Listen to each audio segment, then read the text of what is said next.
Awesome. All right. How do you start this? Yeah, what's your game plan? I think I'd love to hear, unless you got something. I think I'd love to hear what we're doing here, and from your guys' vantage point, and what your hopes are for this. I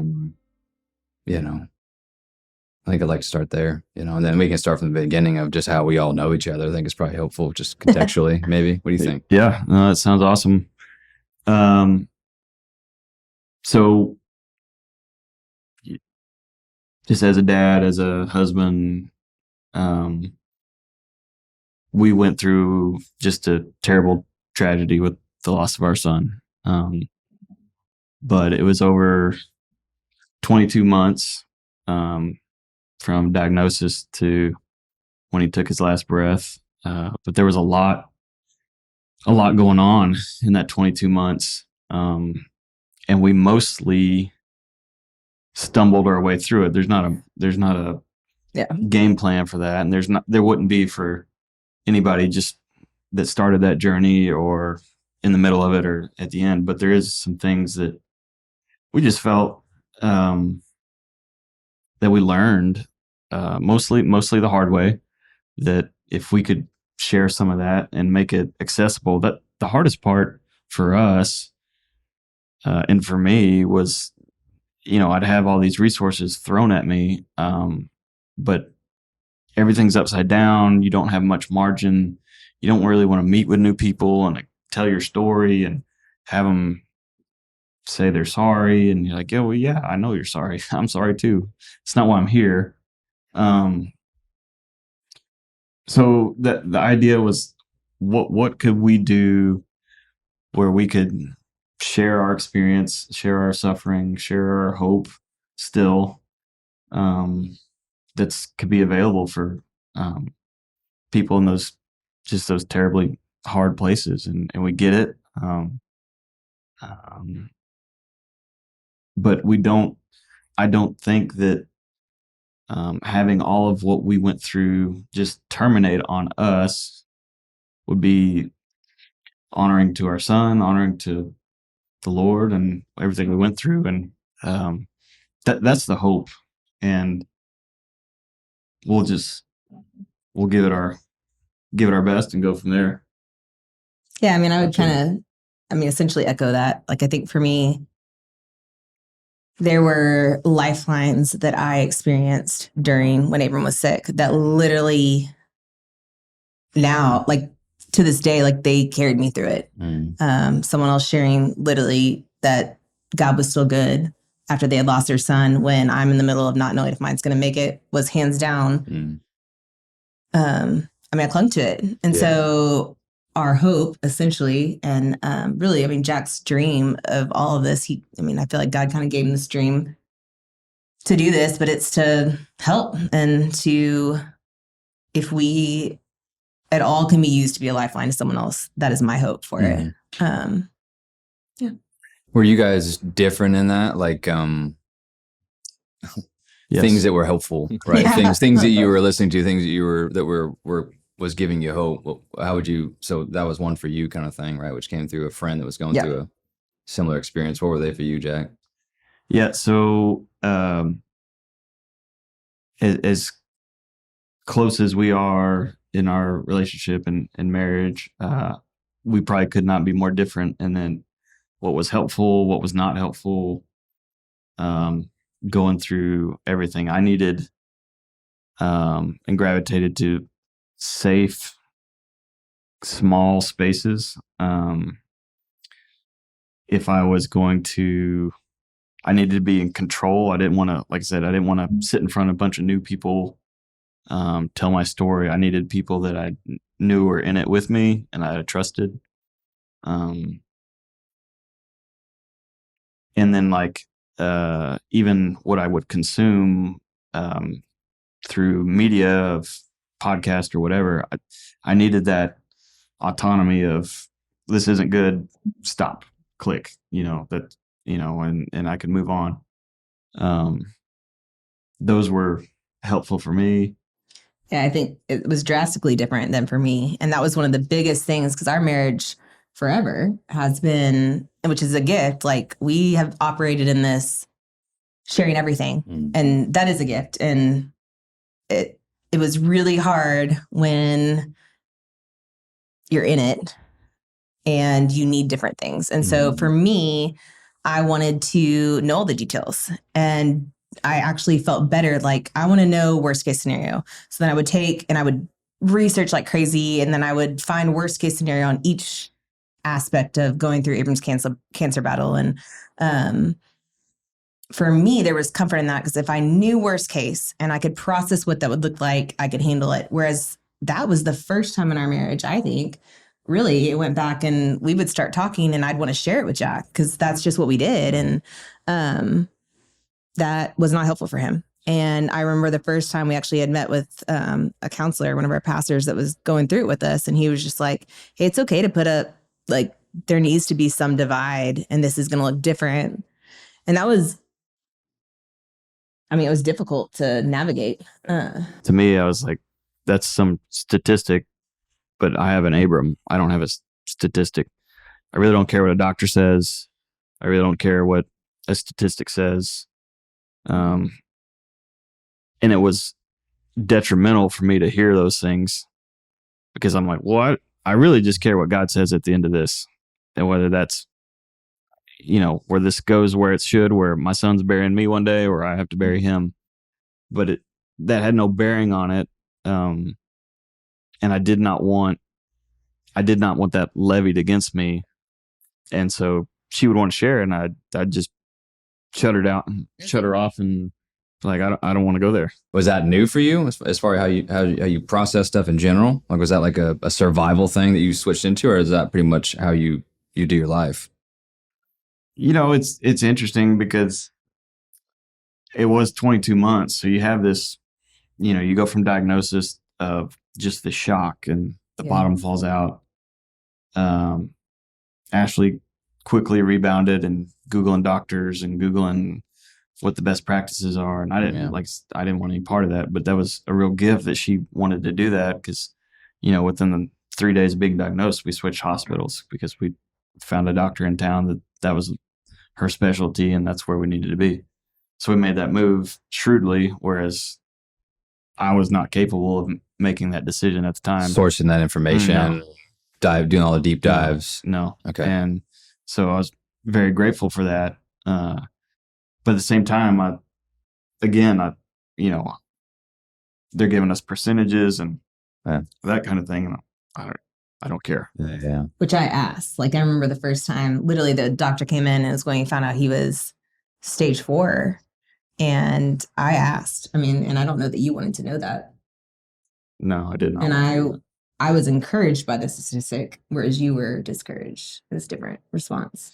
Did you find, because I don't know if I don't think it's a bad thing, but did you find that disposition, because it was so different than yours, helpful in other moments when you were processing all of it? And definitely at the end. I mean, specifically just because, I mean, you always had hope and I struggled more because I would know all the facts. And so, and that's always been, I mean, that's not new in our marriage at all. Like I've always clung more to control and wanting to feel in control. And he definitely operates more in allowing the Lord to do what he's going to do. I mean, that's not necessarily new. And I do think it gave me that hope, especially towards the end when we find our, you know, there's not good odds, where I think for the first time the odds switched where they weren't in our favor.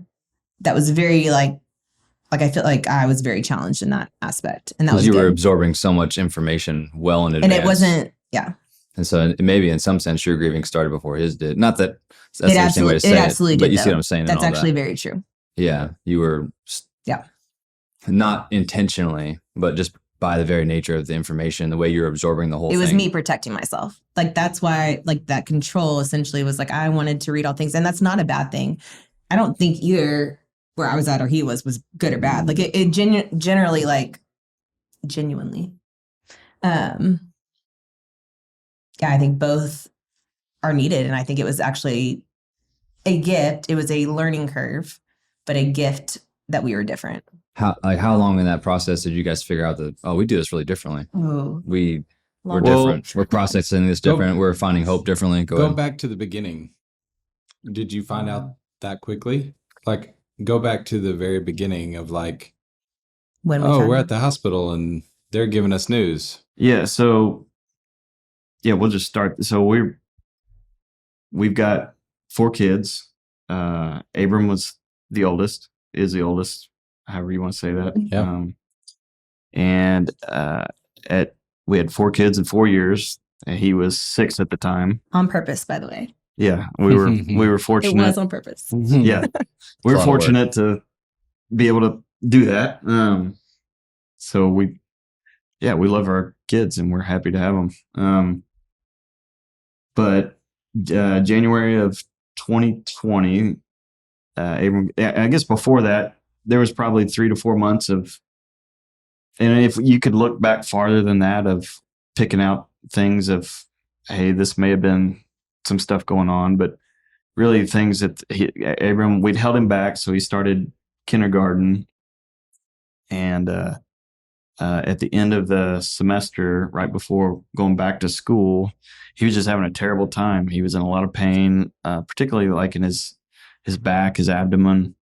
And we thought he had a blockage and maybe of his intestines. And that's kind of the feedback we're getting from the doctors. And We were in and out yeah. for months of And- the doctor. And neuroblastoma is a terrible, sneaky cancer. It's no one's fault.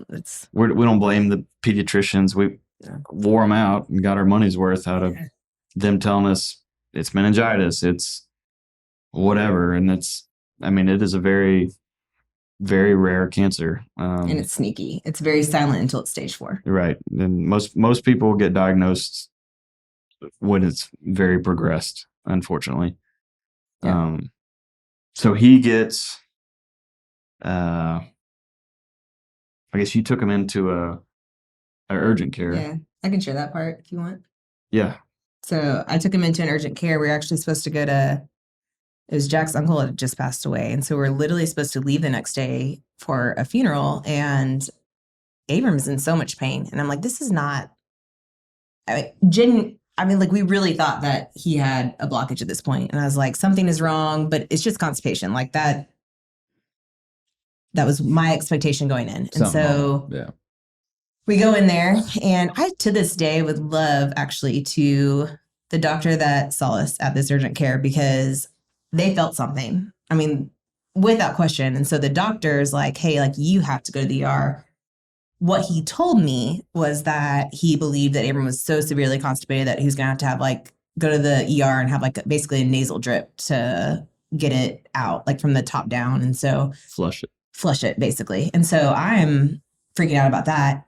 I, to this day, actually Think he knew something. I think he knew. Yeah. I really do. It's like a liability thing, or you just don't want I to. think it was not trying to freak me out. He doesn't. Yeah. You don't say what you don't know at that Yeah. point, kind of Yeah. thing. You just be A really good one. careful. A good one. The Yeah. bad ones you figure out will, Tell you what you don't know. they're like, Talk too well, it much. could be this or this. Yeah. And you just start freaking out. Yeah. Like, I really appreciate him So to he is this reserving day. his It's information appropriately. Yeah. Yeah. I really appreciate him, but I would love one day. I mean, that place is an opener. Honestly, I probably would have gone and asked him anymore. Yeah. But anyway, so they sent us to the hospital. We get there, and I'm convinced Abram's just constipated. Like, I'm going in with my mama bear. Someone's going to have to fight me. And the doctor keeps coming back and being like they gave him all the stuff. And she's like, he's not constipated. But then she follows up and she's like, but we want to do a couple more scans just to make sure, which I'm like, something's wrong. So I'm all for it. Sure. And to this day, I even appreciate her, as mad as I was going in, because she kept telling me he wasn't constipated. And I was not happy about that, because I was like, you're wrong. Don't sit. My fear was being sent home to my son, there is absolutely something in a mom. I knew something was wrong. And so knowing something's wrong, my fear was being sent home. And so at this point, I'm just like, whatever you need to do, I need to know what's wrong with my son. And I still remember, I'm trying to remember what point you got there, but they took him back and did a whole scan. I got there. This is the same visit. Well, we got transferred to Right. the big hospital in Dallas, Medical City. Medical City. Yeah. Okay. And I got there and the doctor walked in and it's like, hey, we've scheduled you for oncology in the morning. So it was after I had like been there for a while. We'd done all the scans. I'm thinking. Had you known that before he got there? No. Oh, they waited for both y'all to get there. Okay. Well, I don't think they waited. I just was. It had been. It's probably God's grace, honestly. It had been long enough because I was with our other kids at home. We didn't think it was a big deal. And I mean, not like. Not a big deal. Yeah, not that kind of deal. And then there was kind of a pivot of, hey, something's not right here. Well, they came back and had told me his blood work looked a little weird, and then they wanted to do more scans. And that's when I think I had called you and was like, hey, you probably should come. Like I do pretty good by myself the way I'm wired. And I was like, something's not good. And so he ended up, we found someone to cover the kids, and I think it was one of our neighbors. And Candace. Yeah. She's awesome.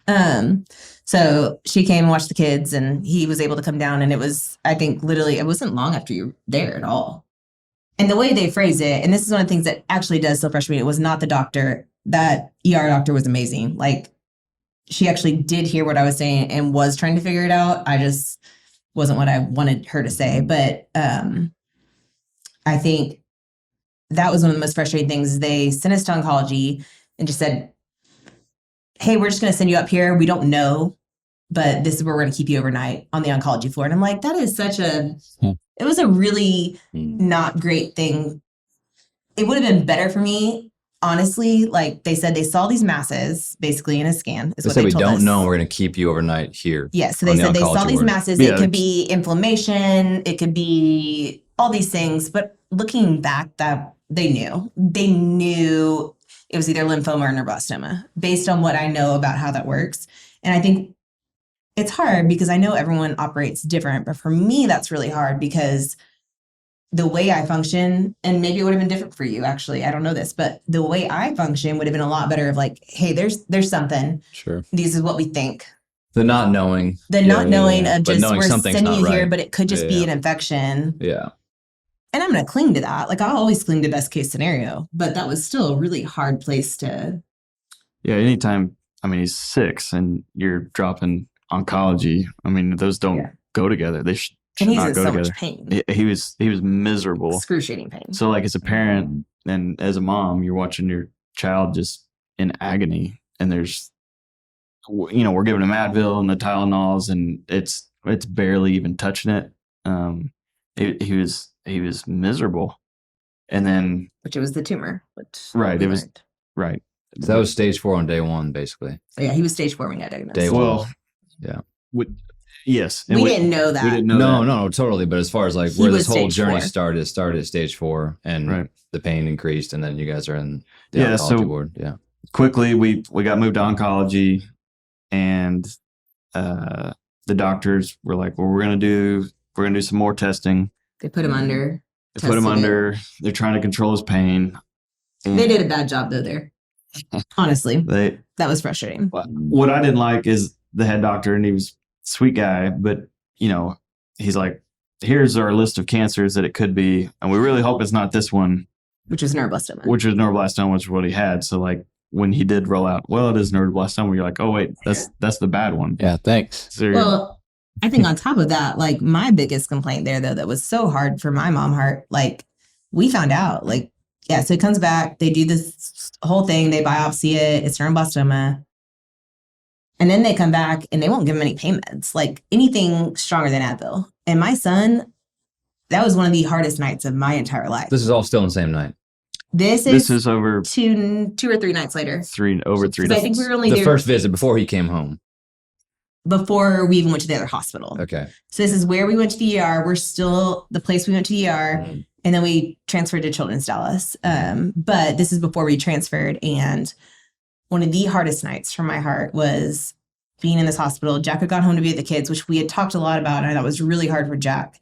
But our other kids are just as scared. And so trying to figure out how to navigate that was one of the hardest places to be. And we tried as much as possible during our journey to have one parent home, at least one parent with Abram, one parent home, because I think that gets missed a lot. Is like all the other kids are going through it too. Like their whole world just got turned upside down. They have no idea. And so to be able to walk alongside them, But that night in the hospital, Abram is screaming in pain and they won't give him anything more. And I just remember like we tried to give him the shower. I mean, I don't sing and I'm singing over him the whole night because he's just like anything to make him feel better. And I will tell you one of the biggest gifts was going like immediately when we got transferred to Children's. They were floored by that. And his pain was gone within, I mean, they took care of his pain. Yeah, it was so It was night and day. Medical City was, I mean, they treated all shapes and sizes and ages, and so when he went down for to be put under, he's in a room with the whole spectrum of patients there. When you go to a children's hospital, there's rainbows, there's airplanes, there's action figures. It's just a completely different. Which they diagnosed him, and I'm still very grateful. Yeah, for both places. Like that's not a. And I guess if I'm speaking to, parents or caregivers in this situation, it's just, you don't have to be. I understand there's going to be some geographical and any maybe financial limits on where you are, but you don't have to stay there. You're not limited. Yeah, like you can make changes. You can demand different things. I don't think hospitals make you feel like you can. It in general. Yeah, and that's where I was as a team here. I was super grateful for Ashlee because that was not even on my radar. I was, that where we were diagnosed this, and we were told that it could be dealt with. Everything that we dealt with there, and I would have probably left it at that. But Ashlee was doing research and seeing who was best equipped to fight this stuff, and that was Children's, which was just another 3 miles down the road. So we made the switch, and we were very glad we did. Talk about coming home. Who came home the first couple nights, and talk about communication to the kids and starting to fill in that gap of what's going on, and how did y'all hold that? So we got transferred to Children's. So I think you went in on a Saturday night. Didn't the kids come up to Children's? They did. Okay. I don't remember. But that was after treatment, where he was feeling better. Feeling better. But that's so Abram. We hadn't talked to them before then. No. So we wanted to do it together. We started on, I think, a Saturday night. Ashlee did. Went through scans and diagnosis through Wednesday at Medical City. Transferred to Children's on Thursday. They do a more robust scan, so we know what we're dealing with. We get that on Friday. That's when we found out it was stage 4. But Abram is in so much pain. We agreed with our doctor, we need to start treatment ASAP because we're trying to find some kind of relief for him, and she's telling us, the chemo will take a hard bite out of this pain, and it did. And it did. Really? Within what's occurring in all that? Day, that's probably taking the bite out of the pain. Yeah, like he was pretty well unfunctional, like lay on the couch screaming in pain, which just for a parent is pretty much the worst. You're just like, God made us to advocate and protect our children, and when you can't do that, it's awful. Yeah. And then and whatever he's dealing with is worse than that. We can't speak to that, but we could speak as a parent. So you're just desperate to find some relief for your child. Yeah. And we were shown a path forward to that, and we jumped on it. So I think the chemo regimen was 4 or 5 days. It was a more mild one compared to the other ones we did. It wasn't. Yeah, and typically, at least for him, because we don't, our experience is, we're just going to be descriptive with our experience. We're not going to prescribe this is how you do it, but we'll kind of just for that context. But he goes through it, and pretty quickly he starts feeling better. His chemo at that particular time, like the side effects is like you don't feel them until days later. So he So got a little reprieve for like a couple of days before he got nauseous and yeah. So like the chemo typical side effects of hair loss and nausea and hair loss was like a month. Feeling crummy and all that stuff. Like it's not immediate, but he does start to feel better pretty quickly. Yeah, it was shocking. And so we were able to get his siblings up there. He's got 2 brothers and a sister. They were 2. Eli was 2. 2, 3, and 5. 5.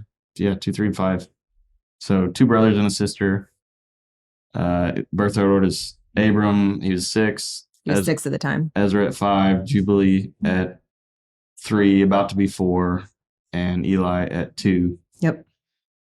And so they were able to come up because this is January 2020, before pandemic, because the hospitals got really, really strict.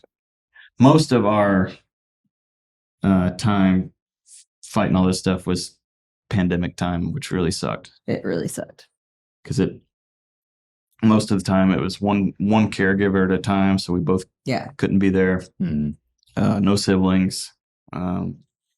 So that still to this day frustrates me. That was probably one of the hardest things. Like he was robbed of time with his siblings that they could have been up there. And it really sucks. Yeah. So. Robbery would be the word I would use as well. Yeah. And so we were presented with a bunch of options, or not really a bunch, but neuroblastoma. I guess a lot of cancers have a protocol of here's what we do, and this is what we think is the best way. Neuroblastoma, they're still looking for that. Yeah, I can speak to that because I did a lot of research, and that's what's so hard is they're still doing all these trials to try to figure out what that protocol is. And the thing about neuroblastoma is it doesn't operate like other cancers. It is very different. It is sneaky. And I will tell you, a lot of kids are stage 4, and a good portion that are younger. He was a lot older than most kids that got diagnosed with neuroblastoma. Your odds go down with survival the older you get. And so younger, a lot are stage 4, and it's a lot higher, like 90% like can recover. And I think what we were given when Abram was stage 4 was 60%. Which honestly, I was still like 60%, like that's better than half. Like, so I clung to that more so. Like that's the way my brain operates. But all that to say, like it doesn't play fair. It's not a normal cancer that has this protocol. It's less predictable. It's very unpredictable. That is very true. So it easily mutates. It easily does stuff to make it. And just neuro is. It's your nerves. The nervous system. So it is painful. Super, super painful. And your nerves go head to toe, right? So he's dealing with just some unbelievable pain that we won't ever, we'll understand the emotional pain of watching him, but I don't know that we'll ever be able to understand the degree that his pain was. And what's his understanding? So again, within like 5 or 6 days, right? You guys are structurally living a normal life kind of thing. And then some things show up, take him in. 5 days later, you're doing a visit with the kids and he's going through chemo kind of thing. Yeah. As much as you can understand it, like what's his understanding of what's going on at that point? What was some of the things he was saying, or just what was amazing. His experience, I think he was amazing. He was always, the way God wired Abram was different. Like all of our kids are amazing, and I might be biased, but they are. And but the way God wired Abram was very much in tune with his emotions, and it was never anything we did. Like that was not something at all that we encouraged it. Just came out that way. But the way he was wired was very good at saying how he felt. He always communicated great. Like we never had to wonder, are you actually scared or are you not? And that was one of the biggest gifts I think that we had during that journey, because even from the get-go, like I remember literally when we told him he had cancer, the thing he was most upset about was his hair. Like, he was, and I get that, like, you don't understand why you're going to lose your hair, but I remember him being sad. And then after he lost it, he didn't really care. No. And also just the way he's wired, he was a very laid back. There wasn't a lot that bugged him. He wasn't trying to fully, like, we could have conversations with doctors that he absolutely understood, but didn't necessarily like feel like he needed to partake in, or he didn't need to feel in control like the same way. Like he was very, I'm going to go with whatever happens, and mom and dad are going to keep me safe. And It's very childlike. Yeah, very childlike. And his faith was huge. Yeah, I mean, there are things he would get nervous about, but Yes. Physical pain. And I mean, I'd had my aunt the year before had passed away from cancer, and we had shared that with our kids. And my uncle had just passed away from cancer. So cancer and death were locking Not arms Yeah. pretty closely with association. But And he had a sense of that? if he did, it wasn't, because we told him, like, my mom, his Nana, if she had cancer 4 times, and She's still here. yeah, she's doing great. So It's a thing, but it's it's a thing. And Yeah. he was kind of like, yeah, this is I got a thing. a thing, and we I got gotta to deal say- with it. It's not a good thing, and I got a thing. Yeah. On that point, though, I will tell you one of the biggest gifts that God, I think, gave me as a mom was not once, because we, from the beginning, were like, we're not going to lie to our son. Like, we'll be very honest. Any question he asked, we were going to tell him the truth. And we weren't going to, I mean, you try to do it in the best way possible, but we were always going to tell him the truth. And from the beginning, he never once asked us if he was going to die. And I will tell you, to this day, I lived in fear of that question. We did have our second Ezra did ask us that one night, and that was hard because I wasn't going to lie He asked that early on. Yeah. But the way he processes is a lot more like that. Mhm. And the way Abram is not. Like, he didn't, I can't imagine that he didn't think it, but at the same time, I don't think he was worried. I genuinely don't. Like, it wasn't a concern. And I think the gift of that and what the Lord gave me as his mom in that, because that was terrifying, the idea of trying to have to answer that for my son. What's interesting and to me that is jumping out is, like, when my time comes for a thing like that, right? Which I got one probably. It's not going to be that, right? It'll be, I got to make plans. I got to do this. I got to do that. When I want to wrangle the whole thing, kind of thing. I'll go through terror and anxiety and all these kind of things, kind of thing.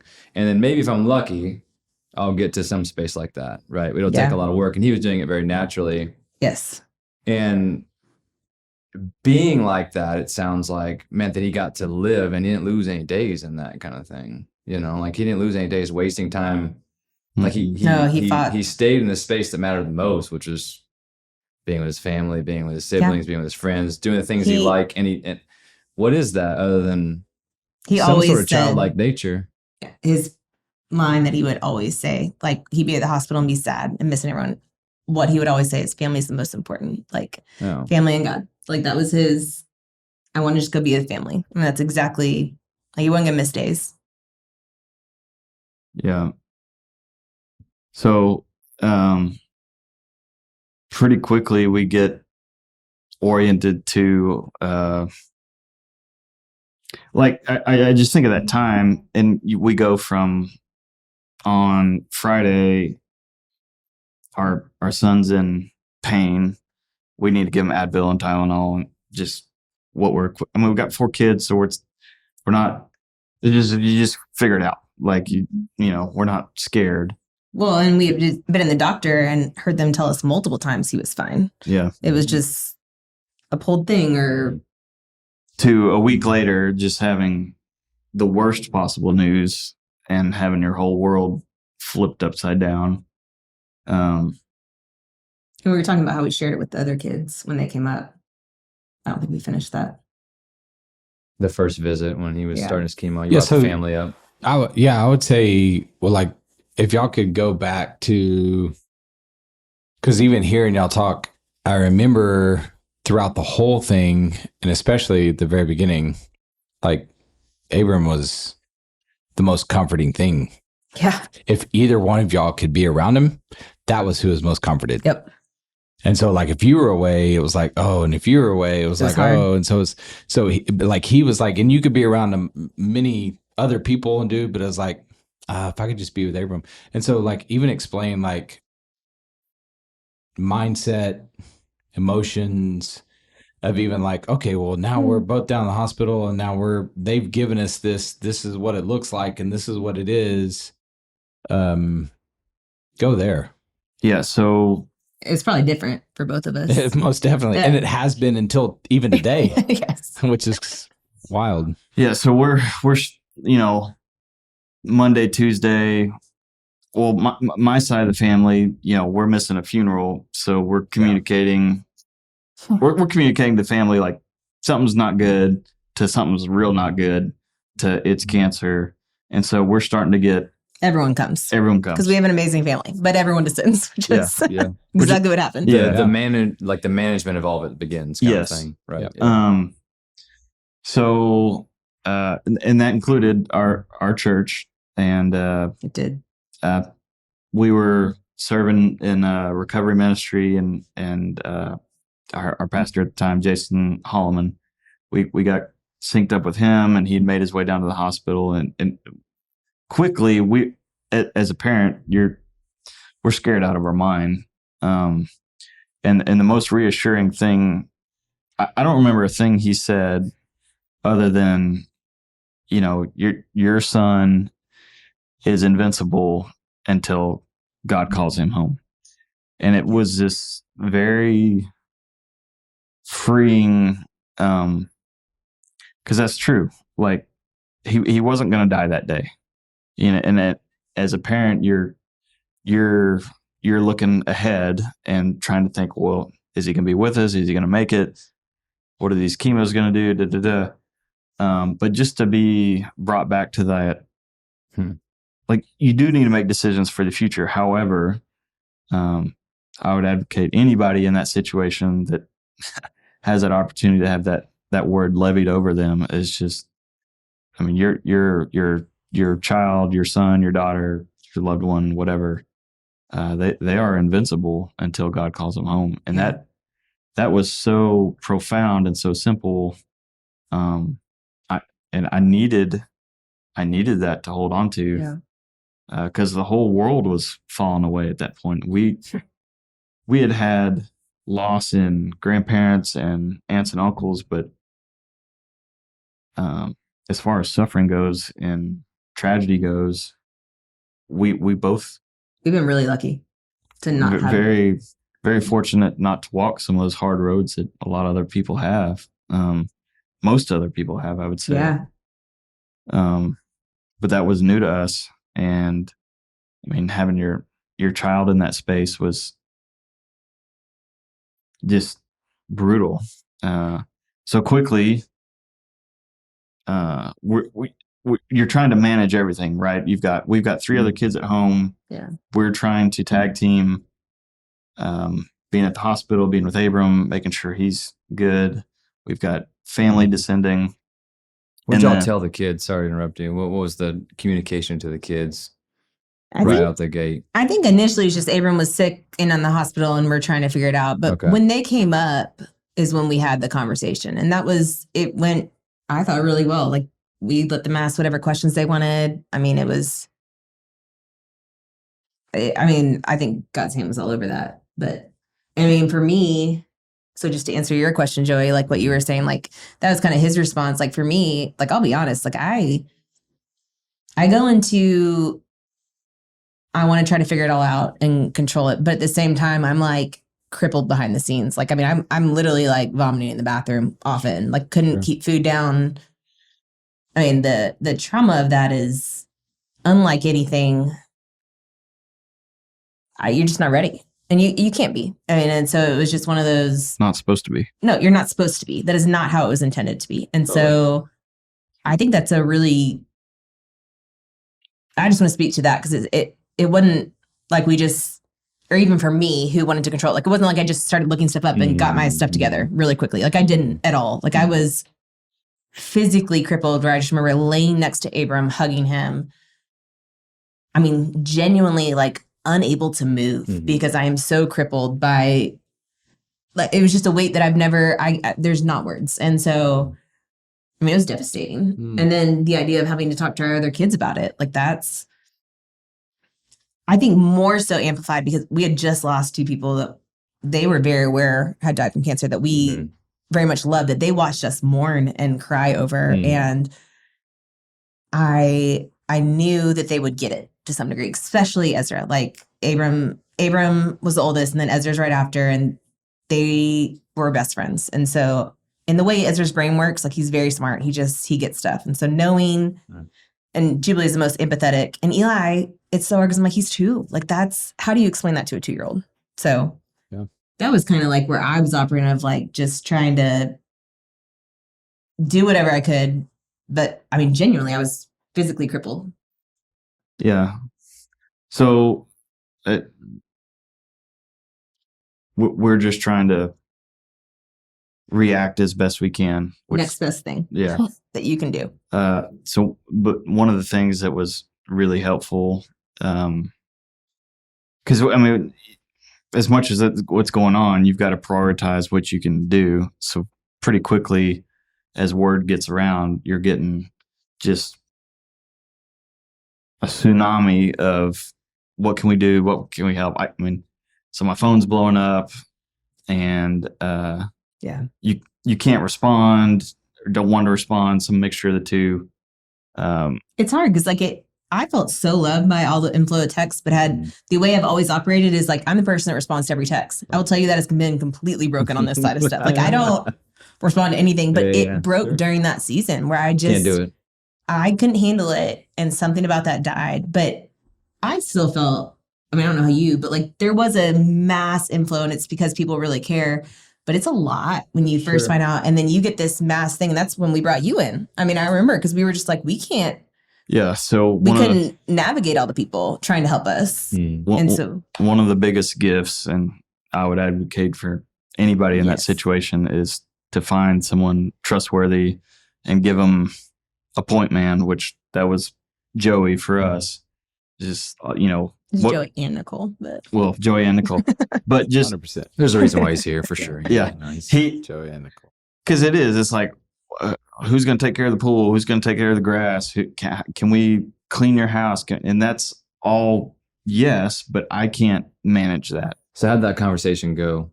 Like, what did that look like then? Well, Joey, we can't handle this. Can you do that? Yeah, I mean, at some point, like, what was the gap of time? Like, see, again, you going back to the stories, like you're there for, so a week of stuff coming in, a lot of love. Yeah, even probably less than that. It was probably like 3 days from diagnosis to, because the other thing I would recommend is finding a single source of communication. That way you're not responding to calls and texts. So we did a Caring Bridge blog.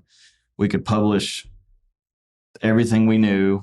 And if you needed information on what was going on, you could find it there. So you knew that pretty quick then. Like within a week, you're like, we got to structure this somehow. So doing like the multiple text thing was like, that wasn't going to happen. That's pretty fast. Anybody help y'all with that?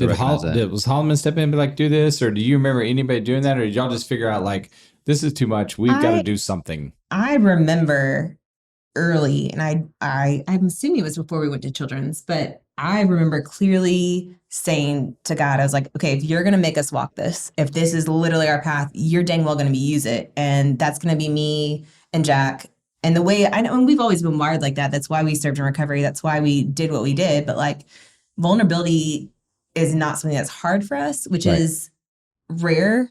And so maybe not rare, but it is a gift. And so it's something that I knew. I was like, okay, you're going to make us walk this. Like, we're going to share it. And from the beginning, that was pretty easy decision. And so we found Caring Bridge, and that just seemed like the best decision to do it. Yeah. Yeah. So the two things off the bat were, because some folks will use just Facebook or whatever. There's a bunch of avenues to do it, but I'd recommend something where you're not having to individually, because even like just between our two families, like sending a text update, but your copy paste, and it was easier just to do it one time. Here it is. Put it all out there, and then it's available for whoever wants to follow your story and know what's going on. But then the other was quickly, like, because the hard reality of going through that was the most support you will receive is always at the very beginning. and because life goes on. It's human nature. It- Yeah, you were busy. I'm Which not, we were very fortunate though. Like I will tell you, like I just want to preface that, like that is very true. And yet I will say we were carried in a way that I for the first time in my life experienced the church being the church in a way that I was floored even after. Like we have been very loved throughout our story. That is a gift. And I know that's something not everyone has. And so I just want to preface it, but that is very true. Everyone at the beginning is more so. And that's a normal human. yeah. And I think someone told me that. I don't I remember. think Jason told us that. Maybe it was Jason. Yeah. And he was advocating use it as best you can, but quickly we're like, I can't manage all this. Use So, what as best you can. like someone's like, how can we help? Everyone wanted to do everything. like, Yeah. and Which is awesome. The difficult part of being in that situation is like, it takes effort to even respond to that question, which my cup's being poured out for my family, and I don't even have the energy to think through how can you help. Yeah. And like, do I tell them, well, the lawnmower's in the garage, here's how you get in the garage? Like just going through all Becomes that a job, just communicating Becomes all a of job. it. I'll Right. add though, like too, I think people wanted to do stuff. And the way I've always been wired is like, I do everything on my own. And I will say that was one of the biggest things that was hard for me at the beginning specifically. I don't know that you wrestled as much with that, but like, I want to be self-sufficient. I want to whatever. So accepting help, and I would say I'm a lot better at it now. Like I had to be, like I had to learn to be because I couldn't do it. Yeah. And yet that was a very hard thing to lay down. So what were the things that were turnkey that you just eventually throughout that process assigned over, like someone else does X, Y, and Z kind of thing? What was the list? Yeah, so it's mostly practical things, but Yeah. people want to give time, money, and effort, and food. Food's amazing. And so having someone curate and organize that, where I just went on the caring bridge and I'm like, and I talked to Joey first, make sure he and Nicole were okay with it, but just, hey, can I just put you as a point man to figure out all this? I trust you. You should speak it. I don't even know how that actually navigate. Like, how did that play out on your end? I don't actually think I know. It was, I mean, y'all are loved. Yeah. It was a lot. It was a lot. But I don't necessarily ever remember it being like I wish Cole was in here. I don't ever remember it being like too much. It was very encouraging. I'm probably just the opposite in all those, to where it's like, I mean, I can make food, but it's like, You make good food. I just wanted to be like, all right, what do you need? Like, forget all the like, and I trusted Jack to tell me. And when he said like, this is what I need, I was like, okay, well then there's no question. And, man, the amount of people and the amount of things that they came up with that I would have never came up with, that I'm like, oh, well, that's brilliant. And I could name family after family and people after people. I'm like, okay, well, that's brilliant. Let me find out and let me figure out how to do that. And Jack was awesome at being like, well, this and that. And he would communicate to me great. But it's like, man, like, I do. If I put myself back in that position, like I was overwhelmed by just people wanting to love and serve. Yeah, it was cool. And for me, it was so helpful. Like Joey and I, at this point, we'd been friends for over 10 years. Yeah. And so there's just a trust and love, and those pragmatic things, I could have that conversation once with Joey and he just take it from there. Yeah. And I was, even if I wouldn't have executed it 100% like that, I trusted what he was going to do. There's a delicacy at all of it. You knew he was going to handle it the right way. Yeah. And Nicole was kind of my family. contact, but it was like, I could. Oh, she played. Yeah, she was. Yeah. They're very safe and it was good. And I will say, this is one of my recommendations, the food stuff. Like people want to bring you food and that's amazing. But what is really hard when you're in it, at least if you're wired like me, and I know everyone's wired different, but like if the last thing I wanted to do was have a conversation with someone. Ooh, Like, yeah, no need like a like, box or something to drop that yeah, off. people coming over, and that's exactly what we did. And I Brutal. think, did you come up with that? I don't know who came up with You that. made a box? Probably not me. Drop off box? Well, No, someone, it's a no, it was a cooler. cooler. And it was the best thing we did, because for a while it was really hard because, and it's a genuine thing. And I never didn't feel loved by it. Exhausting. But I was is like, what it I is. don't have capacity right now to talk to people. No way. Like, to share. 6 nights a week. And it was hard. And Yeah. I literally did not cook for a year and a half. Well, I that's mean, what I almost remember. 2 Like, that's what years. I'm thinking. Like was you say on amazing. appointment, like I had, like people would be like, "Hey, you know what we should do? We should just put a cooler outside." Yes, and people, someone I'm like, did. well, good God, Put a that's- what outside? That's a cooler, A a big A old, cooler. a big old ass cooler. What do you call it? cooler. Yeah, Cooler? cooler. Yeah. You put a cooler outside, and you just put Yeah. the food in a cooler, and if it's I think cold, it was it stays Chad's cold. If cooler. it's warm, Wasn't it's- it Chad's? It Yeah. was Chad's cooler. God, I was like, It might well, have been him. that's brilliant. It was. Like, And we yeah, put it then nobody outside. bothers them. I'm like, yeah, we'll do that now. Yeah, it's I like a highly legit- recommend that. Like, and So if you want the simple. conversation, that's great. But that was a gift to me and how I'm wired, where it was a very safe thing of like, yes, I want to receive this gift, but like when it comes to the cost of having to have this Not worth it. conversation that I am not ready to have, not No. that I wouldn't in a different scenario, No. it was very helpful. Yeah. And so we're just trying to navigate all of that, but having that load taken off of me, because really the priority is Abram, Yeah, and and the then kids. and then the kids, and then us, each other. each other, and but as much, you just have to prioritize Mhm. what you have to give, and Yeah. you as a parent, you're giving everything for your child. Yeah, it's a margin conversation. Yes. So really early on, you guys figured out like all the stuff that we normally do, some of that's going to have to come off our plate so we can do this extra stuff. That's right. And you guys did that through church, Joey, Caring Bridge, communication outlet. Yeah. Which is awesome.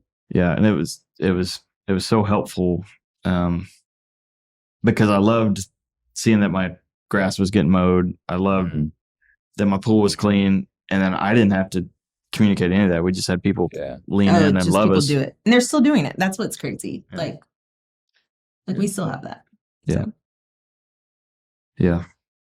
So that was huge for us, and I would recommend anybody, because probably no one's going to listen to this and anticipate this tragedy. So most ears are probably find this after after diagnosis. But if you're in the throes of it, I would say find a way to communicate, and then find someone you trust that you can lean on to take something off your plate. And those people are hard to come by. So that's, yeah, and they're a gift if you have them, and that's not everyone does, and that's yes, we were very fortunate. What else was next? So you guys handled those things, and then obviously you Yeah. have jobs. You have all these. What Yeah. else had to come off the plate? Jack's job was amazing. So we were in the hospital for 7 days, I think, before we came home. Maybe over that. That was Wow. longer. 14? Yeah. It might have been closer to 2 weeks. 2 weeks straight, Yeah. 2 weeks and straight. back in and the forth with the hospital. kids and all that. Yeah. We were in the hospital for a long time before we came home, because we did a whole first round until he was stable enough to come home and pain managed. And it was such a gift, though. Like his pain, I mean, that chemo shrunk the original tumor like crazy. And we knew that later on, but It was just one originally. and it tumor. already shrunk it. And It's it like size of football, right? was, It was like size of a golf ball. Oh, no, I think it was baseball, but we have Um, lots of different sports analogies now. yeah, yeah. We all But- remember that Yeah. much differently too. But what Ashley mentioned was like when they did the scan, he lit up like a Christmas tree. Like the cancer was all over his body. Yeah, It was all through his bones, is what it did. It infiltrated Yeah. his bones. It was And in the so bone all his marrow. bones were full of Yeah. cancer. So he had cancer everywhere. The genesis was in his The tumor. is the tumor in Got his it. abdomen. Okay. Spread from there. And that's what probably was causing the what we thought were constipation issues. It was blocking his The- intestines. It was Yeah. just the tumor was getting bigger and Yeah. bigger. yeah. Yeah, and that's Yeah. But I definitely had shrunk by then. I mean, you could just tell how much less pain he was in. So he came home, but his whole world just got changed, and we're just kind of thankful to be home. But that was all a little blurry, honestly, to me. well, most chemos that because there's tons of different kinds, right? But most There's of not them, very many for childhood, but they administer the chemo, and then there's upon administer, they're usually okay, and then their immune system just crashes. And so what you're waiting for is it to come back up. Mhm. And then once he gets a certain level, they'll release you. So, I think we started treatment on Saturday, I believe is what it was. Sure. And I think we got to go home that following Friday or Saturday. But then a day later, he got a fever and we had to go back. That is one of the hardest things.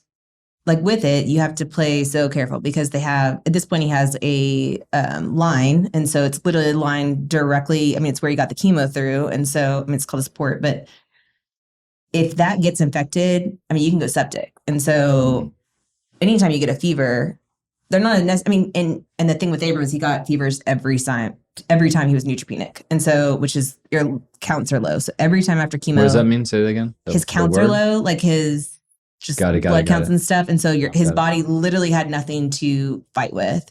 And so, and that's very normal to get a fever when you're neutropenic, but they can't risk the fact that it could be because of his line. So anytime you get it, you have to go right back to the hospital. And that happened, I think every time he got chemo.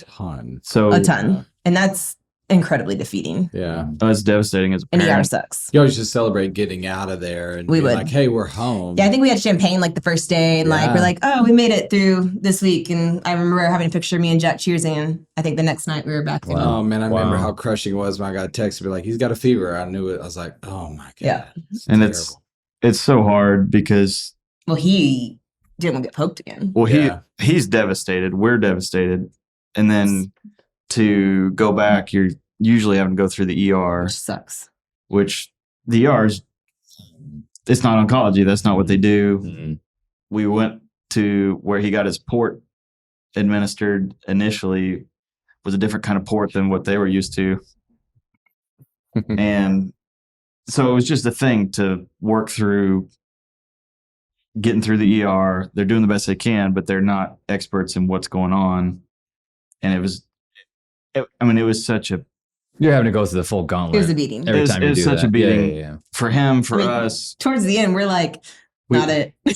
Yeah. Well, at the not the end, but like as we got more experience, then we're just telling them, no, this is what you need to do. This is what you need to do. This is what you need to do. Right. We got a lot better at doing the ER. Yeah. And I think I could have accessed to sport by then. So. As a parent or primary caregiver or whoever, like, it does take some time, but once you kind of figure out these doctors are brilliant, and I won't take anything away from that, but you know your child better than they do. Yeah. And when you learn what they know versus who specializes in what, like, it's so hard because we went in so blind to all of that. That literally wasn't. We have no on my radar. No medical background for us. Yes, and so those people genuinely like people and stuff, but a lot of times they wouldn't know how to access the port or do stuff because it's not what they normally did. And so when you have to watch your son, who's already terrified at this point now of being stuck by needles, and then watch them do it and miss, and then have to do it again a couple times, that is sure. It's hard because it was never even like I was frustrated with the person. It's just frustrated that this is they're doing the best they can. You know what I mean? And there was so much grace for that, but at the same time, when my son's in pain, it was really hard to. He's already going through enough. Can you guys just and get so better at that at this point, part of it kind of thing? Because it shouldn't be, And that's what we did. I literally would get to the place where we would take him to the ER, and it's I need you to call someone from oncology, we need someone a nurse, else, they're doing yep. And they would come down and access him. Yeah. And it was great. And I had to learn that. And I'm sure all places are different, but that was one for me. I was unless you know what you're doing, and I would give them a little quiz and see if they understood. But if they felt confident, I did let some. But otherwise, I was then I just need you to get someone from oncology because I'm not going to do that. And so you had to become an advocate for him pretty quickly. Yes, and I think that was one of the biggest things for me. The way I'm wired, I think I always just took stuff as and it is their expertise, and I do think doctors know a lot more than me. I'm not negating that at all, but he's my son, and I know him, and I learned more about how the system works and had to advocate for what I thought was best. And that was a learning curve for sure. Yeah. Probably our biggest. Yeah. We throughout the whole thing. We both eventually got there. It took me longer because I got you were primarily leading his care approach, Yeah. and then with I was COVID, normally there. but Mainly because of COVID. It was Yeah. both of us really until COVID hit, and then it could only be one of us. Mm. And the truth is, like, I mean, as a mama, like, first of all, I wanted to be there more. I mean, like, it was really hard for me when I was away, but also, like, I mean, he wanted me there, and so that was like, there's nowhere else. Yeah. And it was a hard balance because I would have to go home to other kids, but there was a sacrifice. I mean, there's this whole season I think about for my other kids that I missed such a huge chunk of. Yeah. Yeah. That sucks. Yeah. So yeah, but that part of the process it takes time. So someone just starting the journey, that would be super intimidating to be like, tell some of the medical staff what to do. Yeah. And I don't want to pretend like that was us right away. It certainly was How not. how did you guys walk that line of, because what you're saying is like, yeah, I'm not a doctor. I have no idea. At the same time, I know my son and I have my instinct and I'm a mother. And you're seeing a lot of different types of people, a lot of different doctors, a lot of different nurses, a lot of different technicians kind of thing. And so you start to get a good feel for like, this guy's not as good as the other guy kind of thing, or this guy seems a little more knowledgeable kind of thing. So how did you walk that line of not dismissing a process, which is not helpful, right? And at the same time, like being yourself and having instinct and pushing boundaries and advocating for your son? Like, what were some of the things you guys started to do and all that? I feel like you were better at that than me initially. You kind of said the opposite, but I think I was a lot more timid at the beginning. Whereas like I was more scared to step on toes. And I think you were better about saying. Yeah, the timing's hazy, I guess. It is hazy. But what you figure out is these very knowledgeable, very skilled professionals are still guessing. I don't mean to discredit them at all. Educated guess. Educated guess, more Sure. educated than me. Sure. Practicing. They're practicing. Yeah. They're practicing. And quickly I was aware of the consequences of, hey, we're going to try this. And you're like, great. I didn't even know there was a this. But then you see the repercussions of whatever we're trying. You're like, did you know about that? Why Like, don't you tell yeah, me? they know that there's a chance. And you're like, well, I don't understand why we even tried that. Why don't you tell me that? If there's a chance. Yes. Yeah. And I mean, they kind of do. It's just in all this. right. I mean, you just get I just got a feel for, I have a good example okay. of that specifically. Like I will tell you, if we did it again, one of the biggest things from the get-go, I remember sitting down with our oncologist, and we loved our oncologist. Like, she was great, but she asked us about doing a trial. Like, do we want to be in a trial? And like what we mentioned before, like neuroblastoma, it needs more trials. Like, it really does. And so our thought process was, you can always get out of it. Like, that is a thing. And so we'll do it. And I will still tell you this day, if I did it again, I would not do a trial. I do think it affected. There was a point where Abram's treatment wasn't working as good as others have at that point. And I think we should have deviated from what the actual treatment plan was. And yet I do think there was pressure to stay in it because they wanted the data, and not necessarily from our oncologist, just the medical world in general. And I don't even not get that from a high perspective, if that makes sense. But when it's your child, like, I do care. I do care about big picture. I do think we need more research. But at the same time, I'm like, in that moment, it's my son. Like, It's not your job to care about. He's the not a number. larger, yeah. And so I will tell you, like, I think that's a good example of like one of the things that's thrown at you that just seems like, we'll just go with it. And I will tell you, if I did it again, I would not There's do a cost to it. because I think it would have been a more personal approach as opposed to, this is what we should do. Yeah. And not everybody's going to be faced with that, because a lot of other cancers have pretty regimented protocols that are more successful. Or they're proven to work, and his was just different. And I do think neuroblastoma, that's true. they're still trying to figure that out. But we backed ourselves into a corner a little bit, which it was advocated for to do this, because we were like, well, what's the problem if if we need to deviate, we can yank out any time. And we did actually eventually. We did later, but we should have done it probably sooner than we How did. long was that process? The treatment plan, like for neuroblastoma, is like 1.5 years when you're stage 4. Like the deviation. You guys we didn't pull out till after we should have. We should have pulled out before stem cell transplant. Was it like a month? Was it a couple weeks? How long? No, it was like half a year. No, Okay. it was like fall, wouldn't it? he went through. Oh, all the immunotherapy. It was Yeah. after that. No, you're right. It was the end of the year. It was almost exactly a year. It was December. It's when his stuff came back and he had new spots, and we're like, we're out. Yeah. And if I did it again, for anyone like that is dealing with neuroblastoma, I think stem cell transplant is great. I don't think so. In neuroblastoma, the way it works is you have a Curie score, is what it's called, and it's how many spots of cancer you have. And so, what I learned more after the fact, and I knew it a little bit going in, like I still remember talking to our doctor and being like, I don't feel comfortable because like I know his Curie score is still really high. What was the score? At that point, like maybe a 12. Like when he got He was as high as when he first got diagnosed. it was like 18. Yeah, 19. I remember you saying 19. 19. Yeah. I was going to say 19. Okay. And I think he was down to a 12 after we did all the initial chemos. And then most doctors in general too don't let you go into a transplant without a 2. Which transplant is like chemos knock your immune system down. Like transplants like nuking it to Yes. till it's all gone. It's different than other transplants. So it's like he gets his own bone marrow back. Like it's not near as crazy as some cancers where you do have to have like a legit transplant from someone else. That's always a lot more involved. But the one he had specifically, they would they wipe your whole everything out.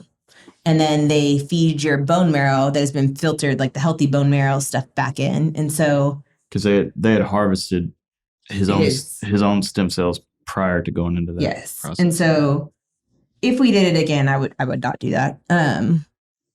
So that was and that was the deviation you just described. That's when I think we should have. That's not when we did. Got it. Okay. But I will say, and I do wonder about this, and this is one of those things I don't know that I'll ever have an answer for. Would I, on this side of it, if the Lord, like he called Abram home, and I think honestly he was going to do that whatever we did, and I walk in a lot of freedom there.